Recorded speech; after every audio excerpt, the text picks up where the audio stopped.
there's been this unrelenting voice in my head. We all have this voice. It's the right or wrong voice.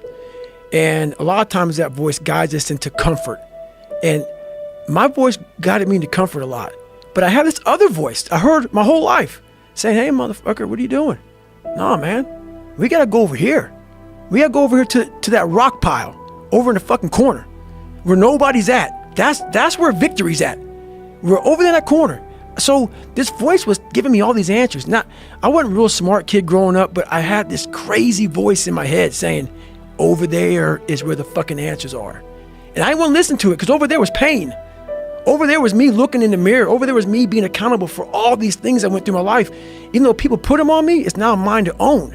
And I didn't want to go over there by myself, but I had to. And this voice was guiding me there. It's God, whatever you want to call it.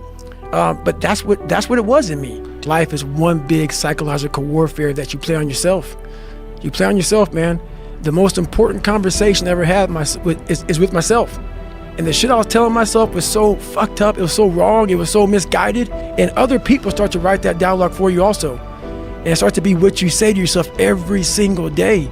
And I started creating a whole nother warfare. A whole nother battle started becoming. I was like, oh, hang on a second, Goggins.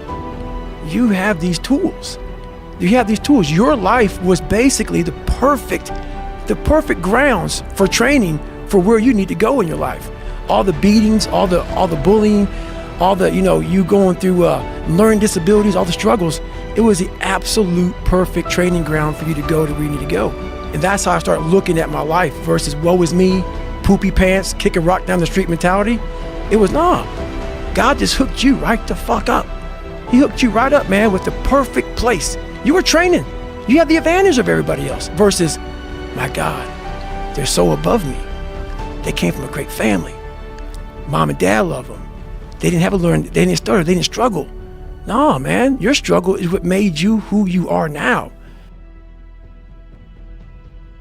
Self-discipline is everything. And if you don't have it, I don't look at you right because I know you're capable of more. It's not discipline so much for me.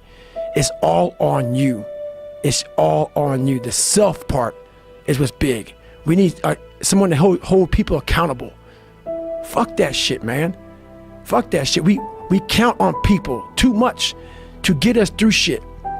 And we look to our right, we look to our left, we're looking for help. And if you can build that self, you can build that total accountability in oneself. And it's not about being selfish. I'm trying to create a better me. So hopefully people who are hearing this are taking it the right way, can say, I can run a mile. It ain't about running 205 fucking miles, doing 4 hours, being a city. It ain't about all that shit. Shit doesn't matter. I want you to see how fucking far you can go. And that's all it's about, yourself. And that's where it all comes from. No one's gonna fucking come to help me. No one's gonna fucking come to help me. It's fucking me against me, period. And so I had to man up. And I said, the first thing I gotta start doing is facing every fucking fear I have. No matter what the fuck it is, man. And these things would keep me up at night. No one, people who are hearing this shit, they will never really understand and grasp when you face these things and so many things, how they keep you up and haunt you at night. I had two options. To either be that 300-pound guy who sprayed for cockroaches and made $1,000 a month, and at 24 years old, knowing when I'm 50 fucking years old, I can reflect on this and think about what guy I never became, or I can totally just sack it up and fail and fail and fail until I succeed. So I started calling recruiters up. I said, I'm gonna go be a fucking Navy SEAL. Most people are missing something because they don't know who they are. They never examine themselves. They've never done this experiment on themselves. The lab rat, we're all lab rats, but you're also the scientist. You create your own self. Most people are missing something because there's so much trapped in there. I don't even want to say potential. I think that's word used out too much too. There's so much in you that God or wherever the hell you believe in, or if you're an atheist, in you that you have not unlocked. God, I feel like I'm missing something. Yeah, because it's about 75% of you is still fucking in there, still chained up because you just didn't want to find your willpower. Didn't want to find your soul, your will, your heart, your determination, your guts, your courage. And what that looks like, it looks scary. Like your little scary lab I went in. Scary. To wake up every day and say, I'm stupid, but I'm gonna figure out a way to be smarter. Versus saying, man, I just can't do that. So you limit this box. So your box becomes so small of things you can do. My box wasn't even a box. It was a fucking little pinhole. And then through examining myself, getting some willpower, some courage, it became bigger than this table. But that's what we all do. That's why I wanted to come here today and talk to you about real shit. Not no fucking hacks. There's no hacks, bro. It's you against you. You against you. And if you misunderstand that, you have a real problem. Real problem. I can understand you misunderstand me running down the street, shirt off, fuck this, no, yeah. I can get it. I get it. If you misunderstand what I'm saying right now today, the problem is you. And you don't want to fix it. It developed a lot of anger, and I still have it. And it will never go away. Because when you put yourself in the sewer like I was in, and please, if someone saved me, come out and announce it to the world. There was no one. There's no one. So when you know that, and then I'm sitting at a table with all these smart people who are telling me what to do and shit and guiding me through my life now, I don't need you to guide my future. I know what's good for me and what's bad for me. And for me, it took every bit of focus I could. And I know social media, that's why people love to go on there. Because they want to show you the good side of life. I'm not teaching good side of life. So I had to figure out a way when I came on in 2016 of teaching you what life really is for the majority of us is hell.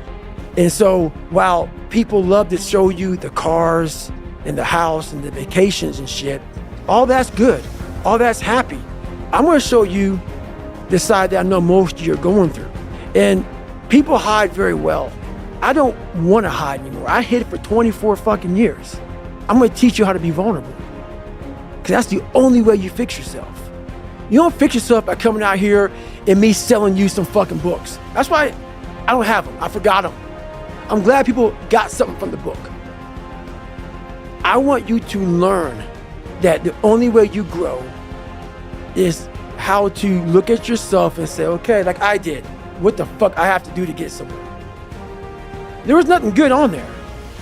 Nothing. Yeah, I love playing basketball. I left that out. That's something I love to do. I don't care about that. That didn't make the fucking list. Because the list that I had to live by was the very list that was to get me at this table with you. And a lot of us have this voice in our head. We all know that voice in our head that tells us the truth every single day that we try to run away from, that says we're scared of this, let's go this way. It started gnawing at me so horribly bad that it wouldn't allow me to live anymore without facing me. I had to go back in the dungeon. So when I tell my story, I tell it on a very surface level.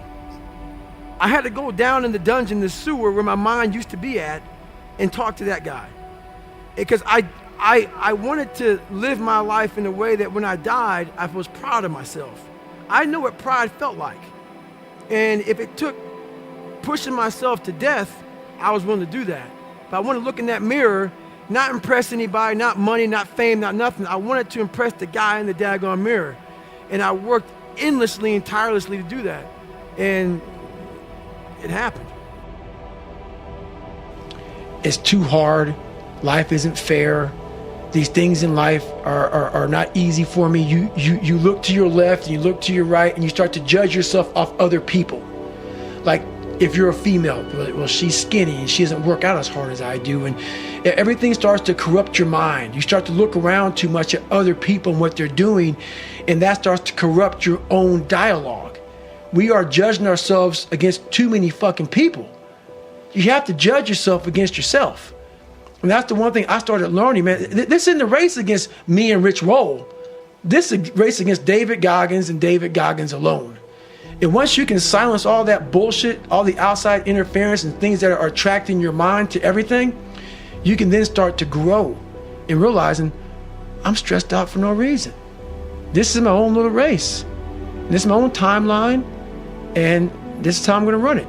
You're willing to suffer and go back in the grind. That internal dialogue you have with yourself when you're in misery and you're uncomfortable, it's a real scary, unfiltered, no lying dialogue between you and yourself. And people know exactly what the fuck I'm talking about when you're in a bad spot in life and your mind is saying all kind of shit. That's who you really are. That's the real you. No Rocky Balboa moments going on up there. Yeah. You're like, hey, you know, it's round 14. Let's come on, we got this. No, it's like, fuck this, I'm out of here, man. This is crazy.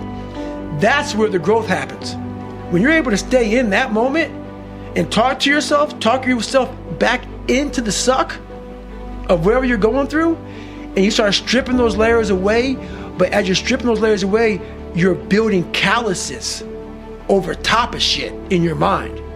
That's where the growth starts to happen, is when you have to force yourself to stay in it. You can't leave it. Every day is gonna suck. And live like that, to be better. And I put it this way, I'm in the water's going over my head, the Pacific Ocean, you know it's freezing. February, cold as shit. Been through 3 hell weeks. For you to constantly win, when this voice over here, the real you, is saying, get the fuck out of here. Go. You're nobody. You've always been nobody. And it's true. People don't hear that. That's a true voice. That's the real reality of David Goggins at 24 years old. It's not a false reality. And then you had to create another voice over here that is saying you're better than that other voice. And you're in the freezing cold water that both voices don't want to fucking be in. But you win. And it goes from the water to the studying, to the running, to losing weight, to how you eat, to how you function as a man. Every day of your life, you're winning these battles. And the thing about it is, you have to be really, and sometimes all the voices are telling you the wrong shit, man. But through years, not a podcast or listening to a book or reading a book, years of sacrifice, of suffering, of diligent, pinpoint fucking work on what you want to do for yourself. Not like, oh, let me just do a bunch of shit. I want to be in every task possible. No. Pinpoint what I want to do with my life. What happens is you have all these voices that are telling you you're fucked up and this is going to be hard, but for some reason, you put so much practice into you that you can ignore every one of them that are telling you you're not going to fucking make it and still be able to fucking make it. Because you have put the practice in that you know this is the process. It's such a daunting task that all the voices are saying no. But you still have the conviction that I know I can do this. And that's what it took for me to get here 30 years ago, 25 years ago, pipe dream. And ever since then, every voice was like, you're a fucking nut. But when you put that practice in, every day you lace them up, and I don't mean run, it's just a metaphor for life. When you lace them motherfuckers up every day, pretty soon you win. Pretty soon you'll fucking win. There's so much peace in knowing what I've accomplished and what I've done. I found peace years ago. In the battle you find peace. When you go to war with yourself, you find a lot of peace because you know exactly who you are. And that is where the peace is really found for me.